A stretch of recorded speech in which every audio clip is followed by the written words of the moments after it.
पाहुयात पुढची बातमी। नाशिकच्या लोकसभेवरून शिवसेना आणि भाजपात संघर्षाची शक्यता वर्तवली जाते, कारण हेमंत गोडसेंच्या शक्ती प्रदर्शनानंतर आता भाजपही आक्रमक झाल्याचं कळतंय। नाशिक भाजपचे प्रमुख पदाधिकारी आता मुंबईकडे रवाना झालेत, तर नाशिक लोकसभेसंदर्भात यावेळेस देवेंद्र फडणवीसांची देखील भेट घेणार असल्याचं कळतंय।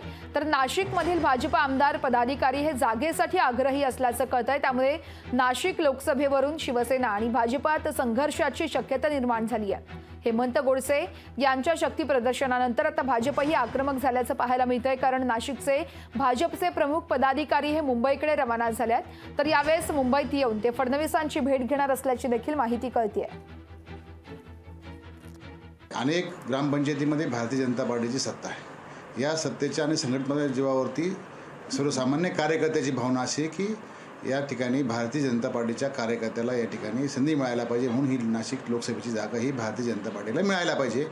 आम्ही या ठिकाणी देवेंद्रजी यांच्याकडे आम्ही ही मागणी अनेक दिवसापासून मागणी करतो आहोत, पण अंतिम टप्पा असल्यामुळे या ठिकाणी सर्व लोकप्रतिनिधी पक्षाचे पदाधिकारी आम्ही त्या ठिकाणी त्यांच्याकडे मागणी करणार आहोत।